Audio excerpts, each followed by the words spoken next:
I'm a senior resident from AIMS Raipur. Oh, that's fantastic. Are you doing DM, SaiPrathap? No, sir. No, sir. Okay. No, sir. Yeah. Please go ahead with your presentation. Yes. So today's topic is on about lung volumes and its clinical implications in newborn. So the lung volumes, which depends on various respiratory mechanisms, such as compliance, resistance, and some other things. So various lung pathologies and in newborn, how they affect the lung volumes. So these things we will discuss in today's topic. So first thing, so what are the basic anatomical and physiological differences in the neonates from adults? So first come to chest wall. Usually in adults, chest wall is ellipsoid part, but in children, in newborn or infants, it is usually cylindrical part, and the ribs are more horizontal in the newborn. Adults, this is oblique.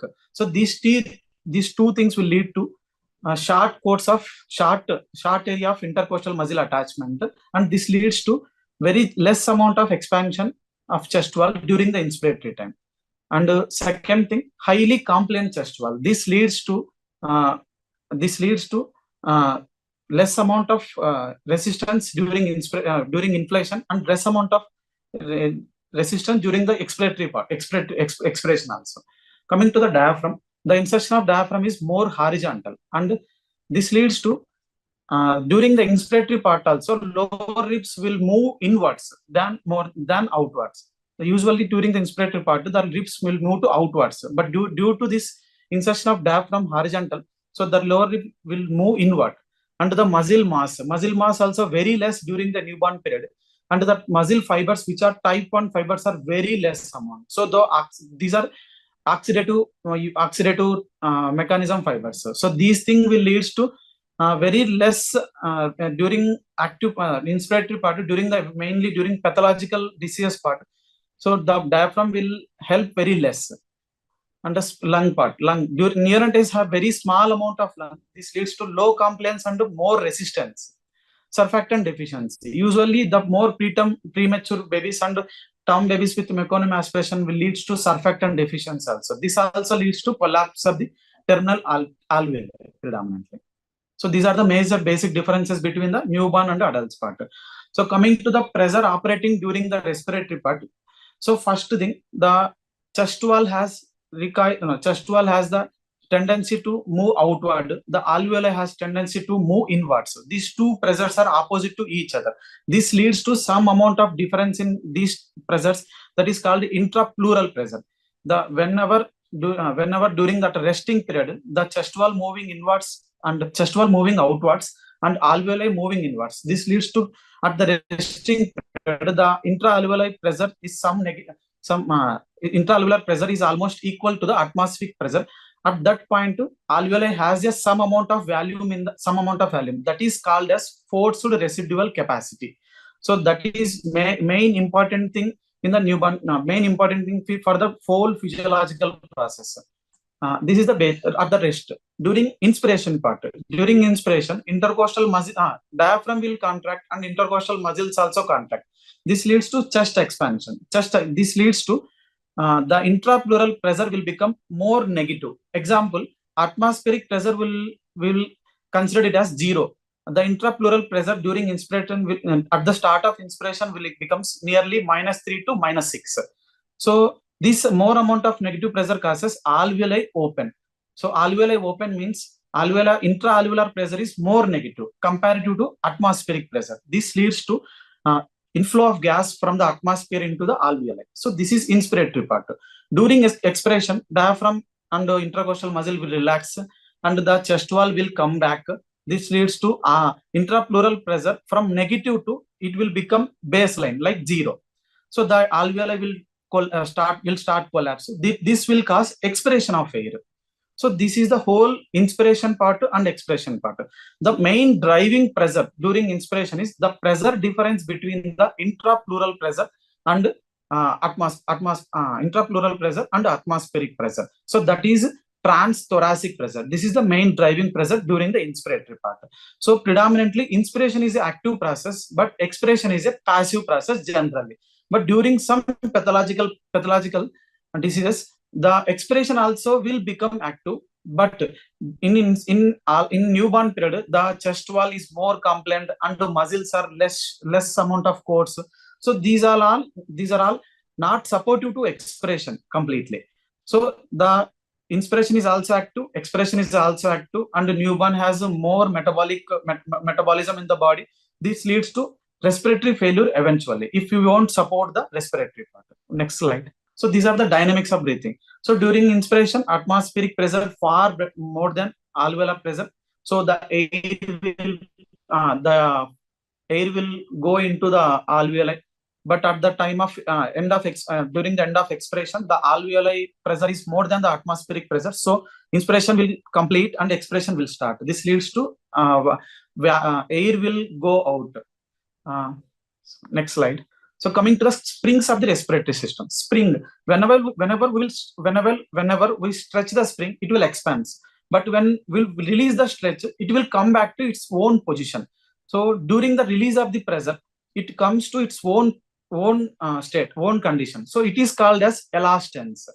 So lung has so much elastic tissues in the so much elastance in the connective tissues, and airways also have some amount of elastic content.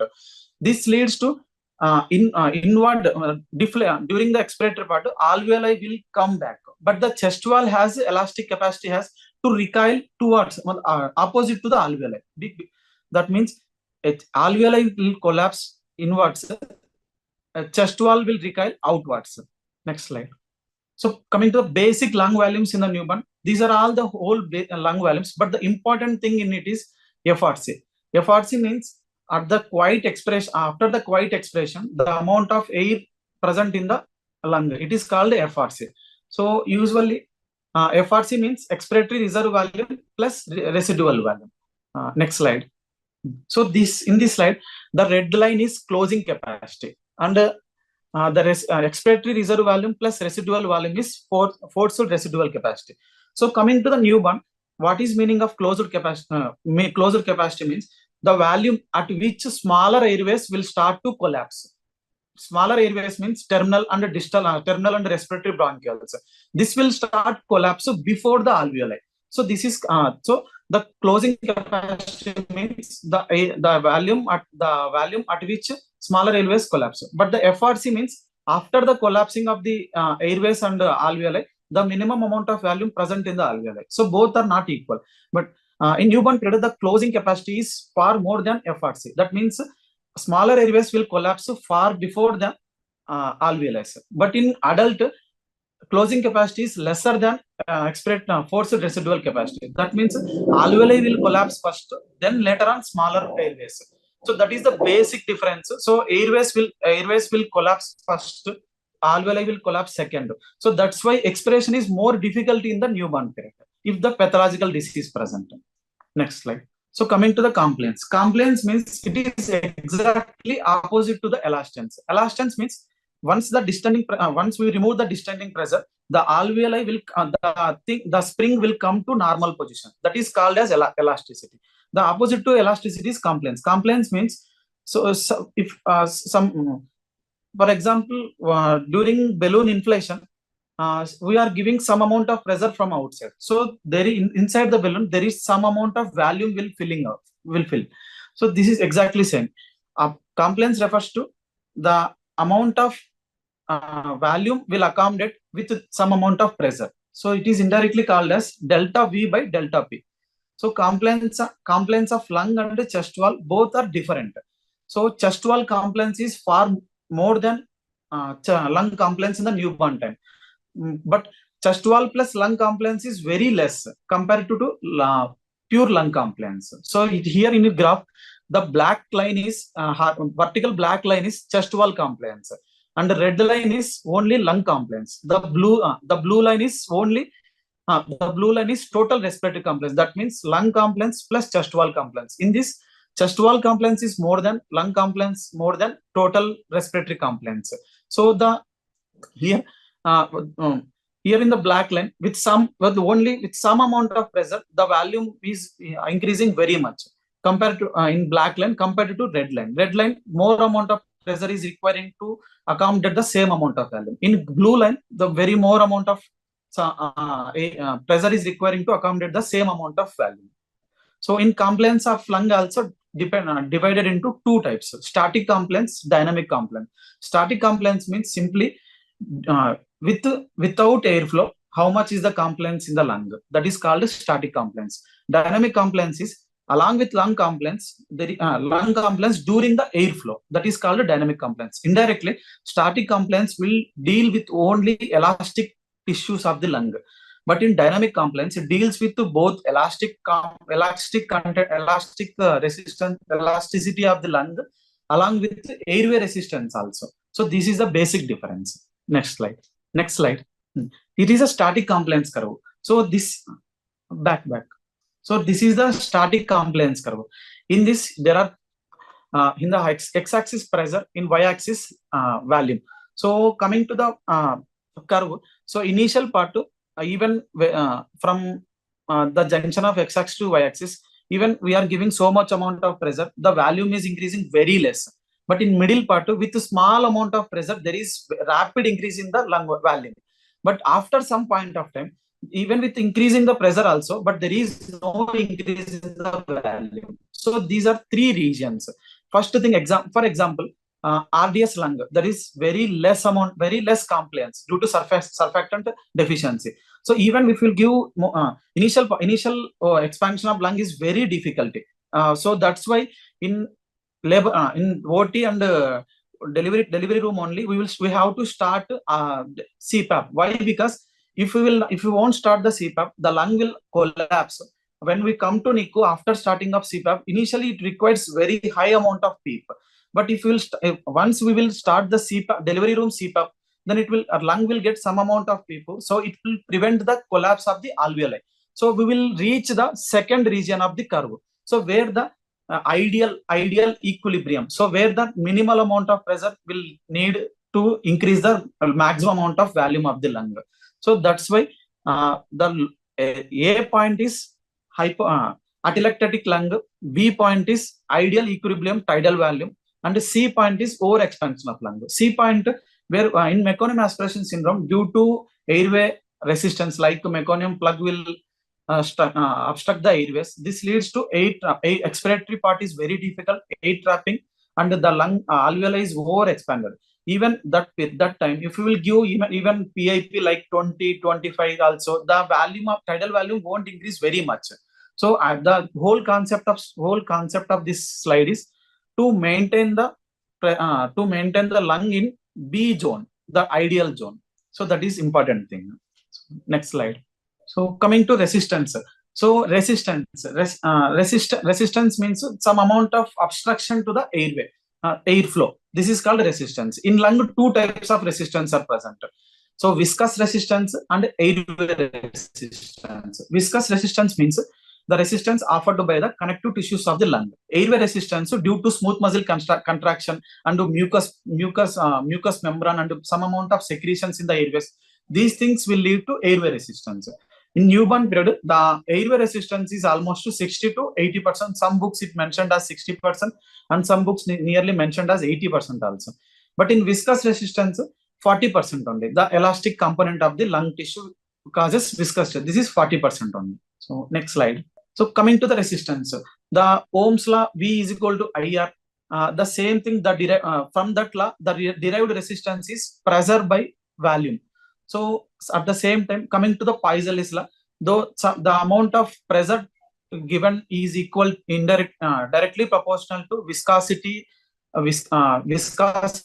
and given flow means volume and the length of the tube, and indirectly proportional to the fourth power of radius. So if we will apply the Paisal's law to above Ohm's law, R is equal to P by V. P means 8 theta L by pi R square 4.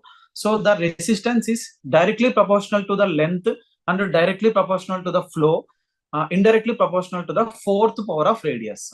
So newborn has small amount of small lung and smaller airways and less amount of airflow. So it is somewhat good about the resistance part, because small bronchial, so and a small flow. So this leads to lesser amount of resistance. But at the same time, compared to radius part is 4 power of radius, it is inversely proportional to. So smaller airways, and if you will, while during the intubation also, if we will use smaller diameter, like the previous case we discussed 1.1 tube, 1.1 kg with the 2.5 tube. So ideal measurement is 3 size ET, but they're intubated with 2.5. So the radius was reduced from 3 to 2.5, means 0.5. The 0.5 reduced, but the resistance will increase 4 times to the 0.5. That means almost very, very higher amount, almost 4 times, means nearly 8 times resistance will increase nearly.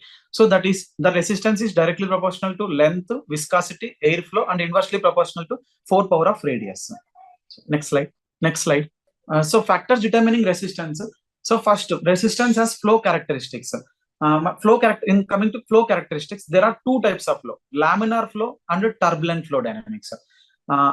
Turbulent flow is less efficient. Why? Because it has random directions, unlike the laminar flow along the tube. So pressure gradient necessary.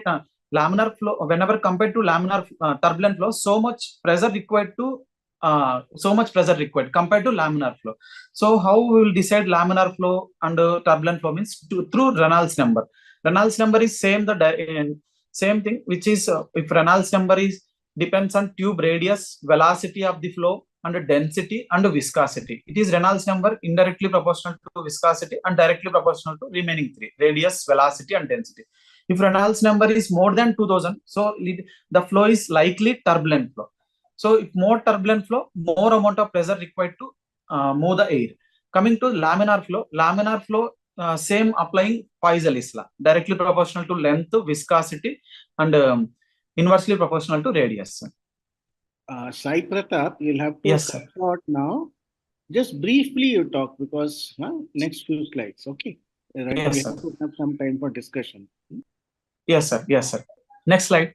So this is the same. Indirectly, then coming the Poiseuille's law, resistance is directly proportional to the length of the tube. So more the length of the tube, more the resistance. So that's why we have to cut the ET tube. So in this example also, usually through 2.5 mm ET tube with full length of 14.8 centimeter, but ideal length we have to keep nasotragal length plus 1 centimeter, extra 2-3 centimeters for to extra 2 above the lip. So with by reducing the length by almost half, means 14.8 to 6 centimeter, the resistance also will reduce by half. So that's why tube length you have to decrease. Tube we have to cut during the during the ventilatory time. So next. So airway diameter I already mentioned. So the airway diameter is very important, because half the radius means almost 16 fold increase the resistance. That's why while choosing the ET tube also, we have to choose adequate size. And during the ventilatory period, so we have to see not to collect remove the secretions. So even small amount of secretions also will increase the so much amount of resistance. So that thing. And inverse relationship between lung volume and resistance. So smaller the lung volume, higher the resistance. So in this lung volume and resistance also inversely proportional. So next. So this is dynamic compliance curve. So in this, the whole shaded part is total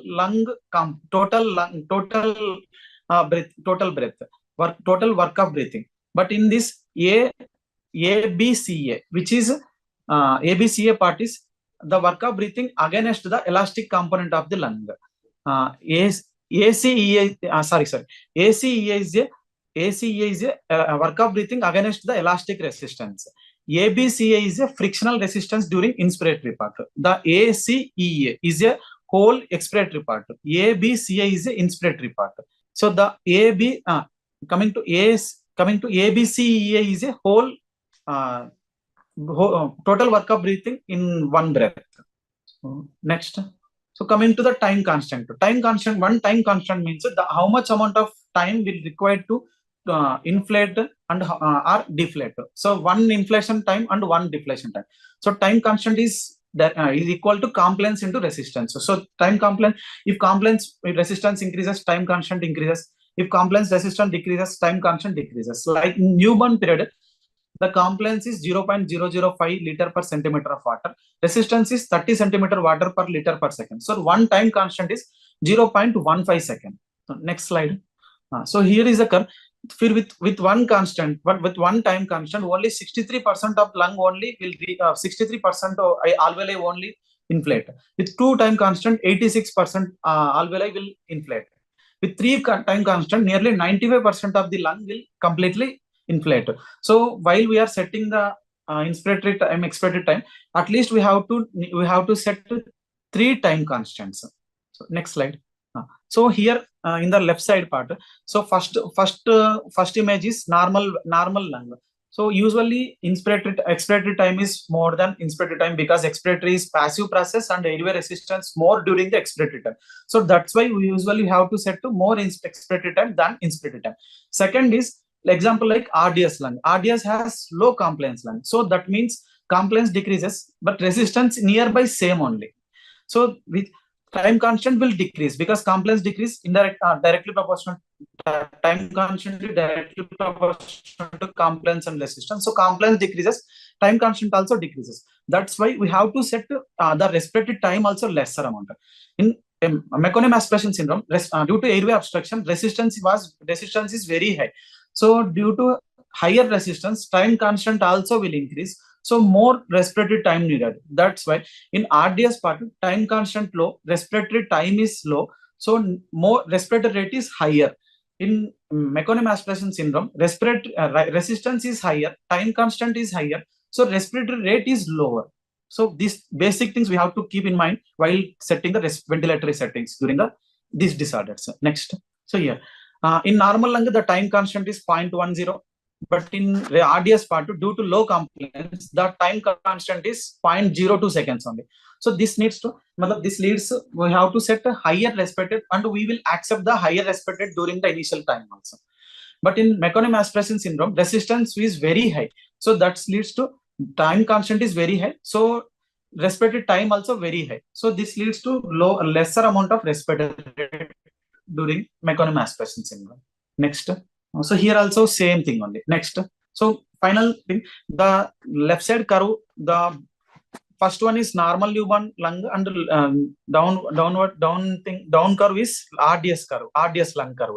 So in normal newborn period, initial alveoli are not and normal in alveoli in good state. So with minimal amount of pressure, there is so much rise in volume. But in RDS lung, alveoli will atelectatic condition. So we have to give more amount of PEEP to reach the normal lung value. So that's why we have to start in delivery room only CPAP and followed by early surfactant administration to prevent the atelectasis of the lung and to decrease the work of breathing. Next. So in meconium aspiration syndrome, the airway resistance is very high. So lung in initial stages, airway resistance is high. So with a small amount of pressure required to inflate the lung.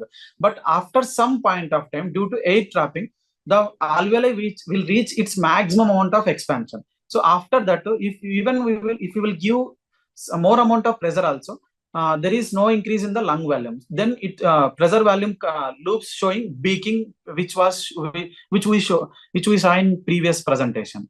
So that leads to avoid these things. So we have to keep in mind to ventilator settings. Next. So same meconium aspiration syndrome is uneven lung disease with high resistance initial time. As it progresses, low compliance will also occur. And meconium aspiration. So that's why high respiratory time constant. So lesser respiratory rate. Next slide. So these are the in ventilatory settings which we'll discuss later. Next. Thank you. That was a very comprehensive presentation, SaiPrathap. Thank you. Congratulations. And you really covered the entire pulmonary mechanics. So just before throwing open the floor for questions, I think what he meant was, if I have to summarize, the pressure versus volume relationship is so important to ventilate children. So newborns, if you have more pressure in the lungs, that is in the expiratory phase, the volume in the lung becomes less. So therefore, to derive more volume into the lungs, you have to make sure that the lung expands, and therefore the pressure becomes lesser. So that's the Boyle's law, which you may have all gone through in the video. Now, Jenny had asked a question in the WhatsApp group about C20 versus C. Can anybody explain that, please? If anybody can raise their hand and explain. we all have discussed this, and she wanted a little clarity on that. What is C20 by C? Anybody can explain, please?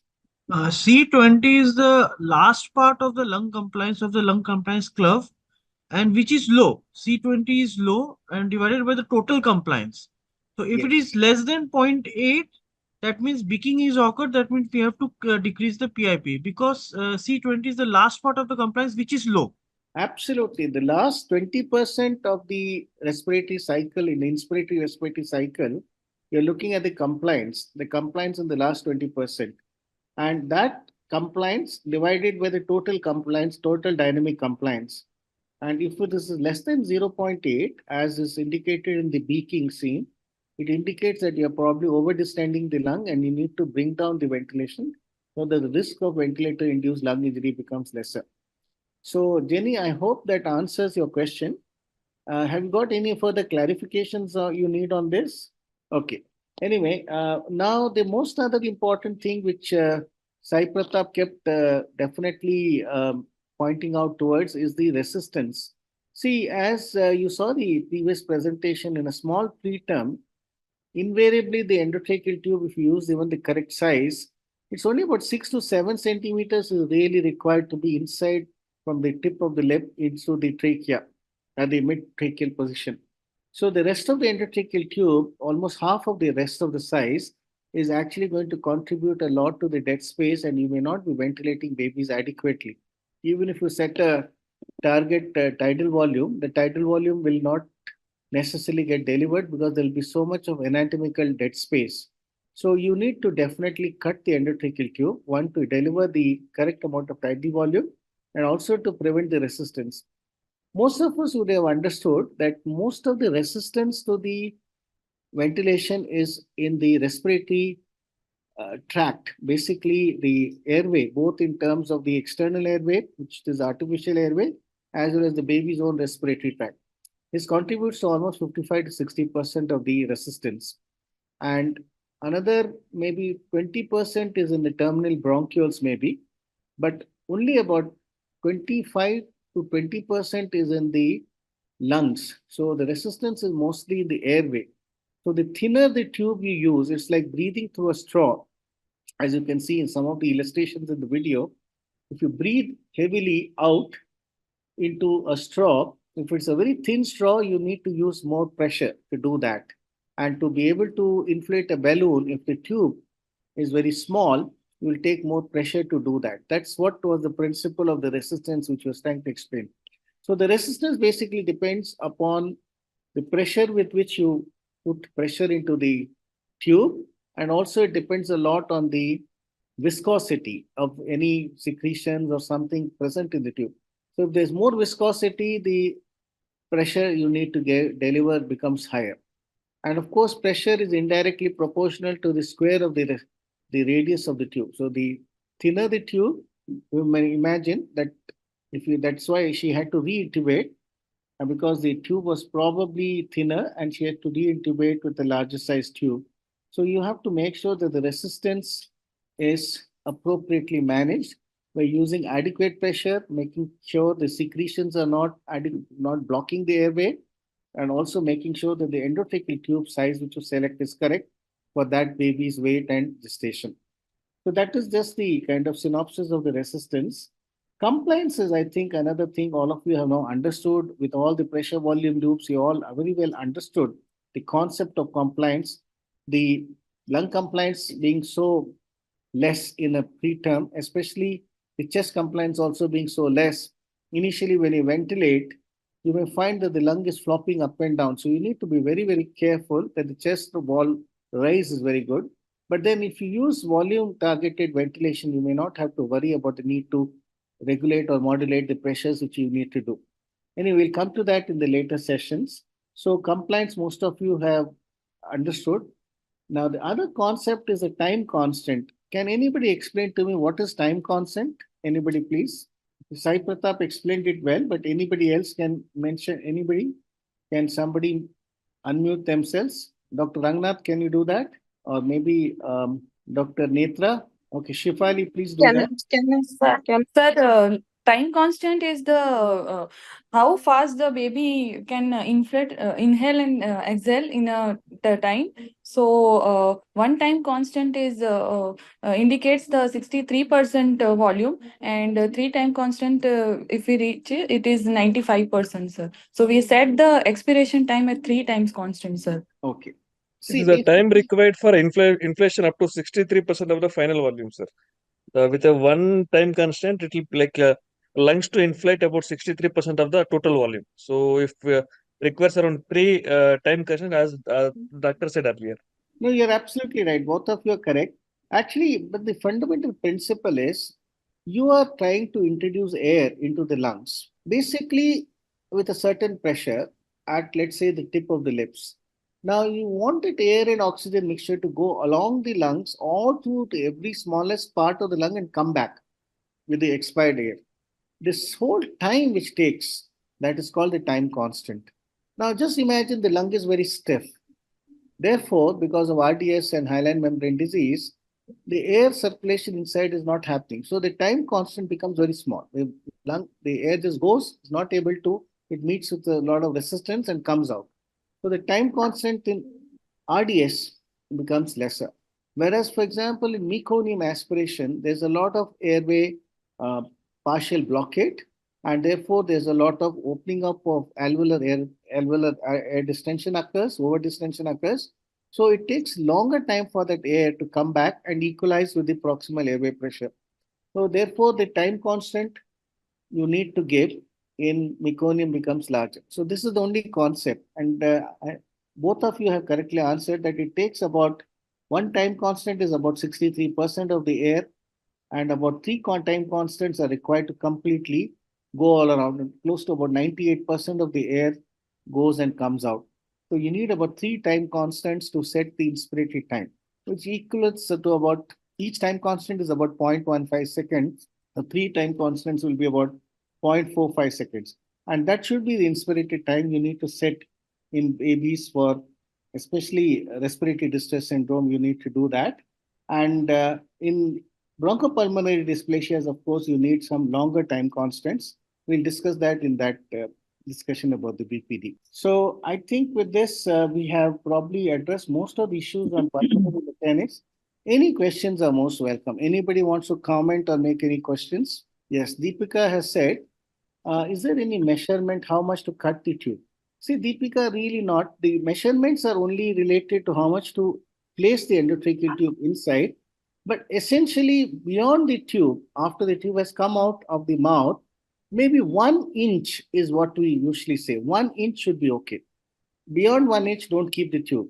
So 1 inch outside the mouth, you can cut it and then connect the endotracheal tube adapter again and fix the tube. I think that should be. There's nothing like any kind of guideline on that. Any other questions, please? Any other comments? Okay. Sir, like Yeah. Rangnath here, sir. Hi, sir. Like SIPP versus SIME mode, like which mode is preferred, sir? Like for RDS or like for other disease pathology? Like See, any preference? Like yeah. Initially, when a baby is very sick, especially if it's an extremely preterm baby, let's say gestations of 30 weeks or less, the respiratory drive is not really going to be enough. And as you may know, since you've been ventilating babies for a very long time, initially it's always better to make sure in extremely preterm babies to be aware of even smallest breaths the baby takes and the ventilator is able to support. So therefore, assist control mode, that SIPP is called the same as assist control mode, that becomes a better choice. Only during weaning phase, when the baby gets better and is about to probably be weaned off in the next 2-3 days, when the respiratory drive also picks up, that may be. So in extreme preterms, that may. But suppose now in this baby who had become apneic, and let's say the apnea became a bit better and the lung was not a big problem, and the child was, let's say, a little bit older, let's say 32 weeks, I would say then SIMB becomes a good choice in this baby. But usually, at least that is my preference, to start SIPPV with volume guarantee, and the baby is very extremely small. That would be a better choice. But again, this is a discussion. Professor Rakesh Sani and Professor Vineet Bhandari will be probably joining in the meeting when we have the OCS next time. on this synchronized modes of ventilation. We'll have discussions later. Sir, and one more, sir, like during this humidification, a lot of condensation we see. Any set temperature in the NICU to control this condensation. In spite of many measures, we still see condensation. So, any temperature you would recommend so that this condensation won't happen? The condensation is happening. Yeah. So condensation in the NICU is, the temperature in the NICU has to be maintained around 24 to 25 degrees centigrade. That should be the atmospheric temperature. But absolutely, I agree. In India, it's just not possible to maintain temperatures in many remote places. You can't do. But nowadays, considering the fact that most of the circuits in the ventilator and even the CPAP devices is having a inner heater electrode as well as a heating wire coil inside, I don't think we should very much bother, because now most of the, in fact, you may not get the older type of circuits which don't have a heater coil inside. So most modern ventilator circuits will come with a heater coil, which will auto-regulate the temperature inside, and your condensation has become a thing of the past. Once in a while, we do see condensations. We do see when we're observing babies being ventilated or put on CPAP. There may be local reasons, like, for example, the temperature probe is not really necessarily kept very close to the open care warmer, or there are some reasons for that, which we'll discuss in our humidification series. But I think in today's world, if you're going to ventilate a baby, the least you can do is make sure the ventilator tubing has got a auto-regulated heater wire in it. That would be my answer for that. Thank you, sir. Thank you. So thank you.